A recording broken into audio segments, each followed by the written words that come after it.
Today we're embarking on a journey that might feel like a trip into a digital twilight zone. We're going to dive into the history of the dark web, exploring the different layers of the web, and in the process, hopefully demystify some of the foggy notions surrounding this topic. But before we do, let's start with the basics. What is the internet?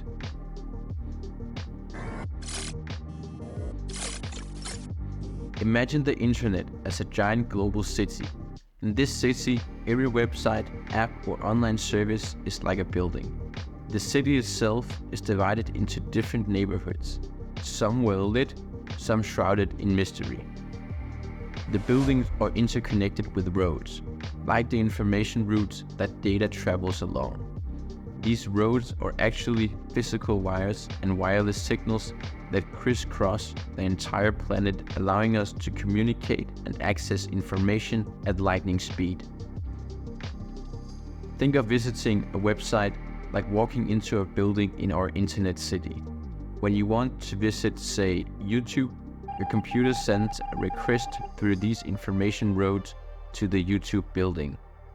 The YouTube server or the doorman then sends the information back to your computer, allowing you to watch this video. Now let's move on to understanding the different neighborhoods of this internet city: the surface web, deep web, and the dark web. The surface web, or clear web, is like the downtown area of our city. It's what most of us know and use daily.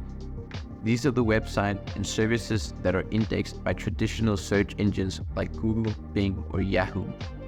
It's where you find your daily news, do your online shopping, and watch videos like this one. Beneath the surface web is the deep web. The deep web is like the private residential areas of our internet city. These are the parts of the internet that are not indexed by regular search engines. This could include things like your personal email account, bank account details, medical records, subscription-based platforms, or databases. Generally anything that requires a login to access. Despite its ominous name, the deep web is mostly benign, holding mostly private but necessarily illicit information. Lastly, there's the dark web, the city-back alleyways of our city, obscured by a digital cloak of anonymity. The dark web is a part of the internet, intentionally hidden and inaccessible through regular browsers or search engines. It requires special software like Tor to access, which allows users and website operators to remain anonymous or untraceable. The dark web came into existence in the late 90s with the US military's creation of the software called Tor, short for the Onion Router. It was designed to protect US intelligence communications online. The code was later released to the public, and that led to the birth of the dark web as we know it.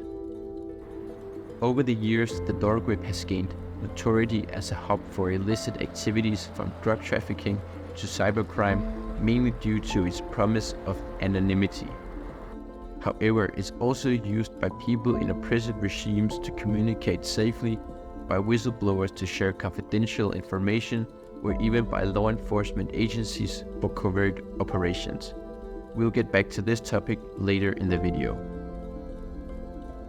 Just like a real city, our internet city has its public squares, private homes, and dark alleyways.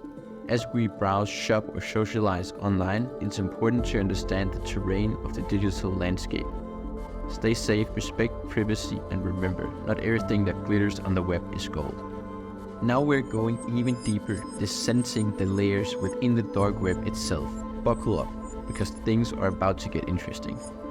Contrary to popular belief, the dark web isn't just one layer, but is actually made up of multiple layers, each one progressively more obscure and hard to access than the last. Picture it like a massive subterranean cave system. With each new level, you need more specialized equipment and knowledge to proceed.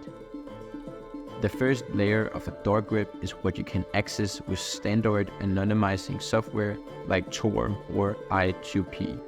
This is where you'll find sites like the Hidden Wiki, which act as a sort of directory or guide to other .onion websites. As we delve deeper, we start moving into areas of the dark web that requires more than just Tor or I2P to access. These areas often contain private networks set up by individuals or groups. Accessing these layers might require specific software, configurations, or authorization from the network's operators. You will find private forums, file sharing sites, and other specialized communities here.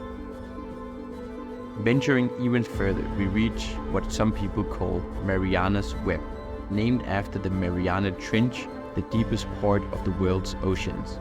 This is the stuff of internet myth and legend, with tales of hidden internet space containing the world's most secret data, advanced AI, and other fantastical elements. However, it's important to note that there's no concrete evidence that such a layer exists. It's likely more internet gossip than reality. No matter how deep we go, the common thread tying all these layers together is the idea of anonymity and privacy, for better or for worse. The dark web serves as a reminder of the vastness of the digital world and the lengths to which people will go to maintain privacy, share information, or conduct illicit activities. Remember, with anonymity and freedom of the dark web comes heavy responsibility.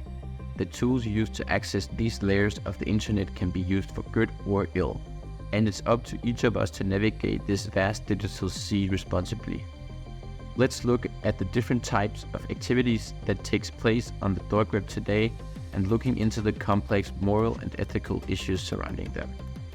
Just as in any city, our internet city has diverse activities taking place, some legal, some questionable, and others outright illegal. On the dark web, due to the blanket of anonymity it provides, we see an amplified version of this diversity. One of the main activities on the dark web is the operation of illicit marketplaces. These are like the underground bazaars of the digital world, dealing in everything from illegal drugs, counterfeit money, and stolen data to firearms and other illicit goods. Websites like the Silk Road and Alphabet, though now defunct, gained infamous reputations as such marketplaces. But that's not all.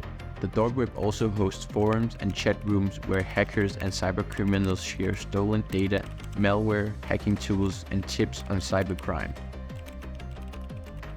This sharing of illicit knowledge and tools possesses significant threats to cybersecurity globally. On a more positive note, the dark web also serves as a haven for those seeking to avoid censorship and surveillance.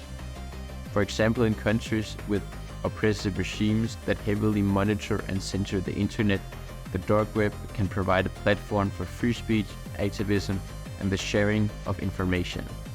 Journalists and whistleblowers can also use it to communicate securely and anonymously. This brings us to the moral and ethical complexities of the dark web. On one hand, it's a tool that enables criminal activity, creating a vast array of social and individual harms. On the other, it's a powerful instrument for preserving privacy and circumventing oppressive censorship.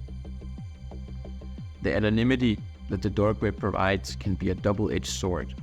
It's a shield for the oppressed, a haven for free speech, but also a cloak for criminal activity. It's a tool, and like any tool, its impact depends on how it's used. The dark web, despite its grim reputation, isn't wholly evil or entirely angelic.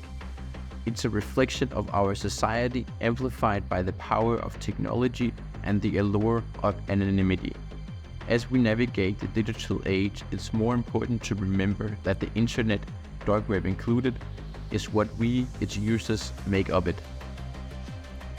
As we continue our deep dive into the labyrinth that is the dark web, let's focus on a key feature that defines it: privacy.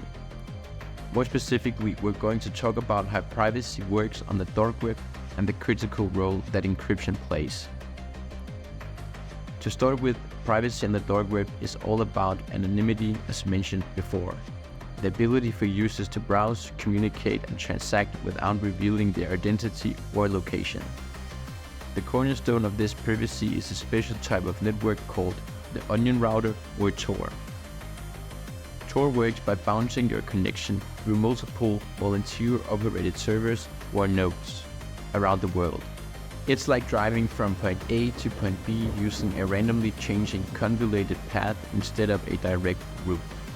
At each relay, only the previous and the next hop in the chain can be seen, which effectively masks your digital footprints.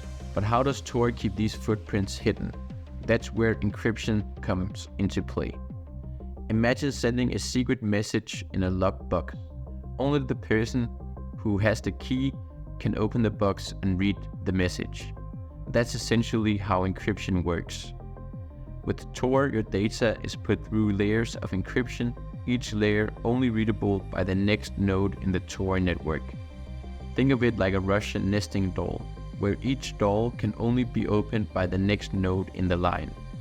By the time your data reaches its destination, all the dolls have been opened and the original message is revealed.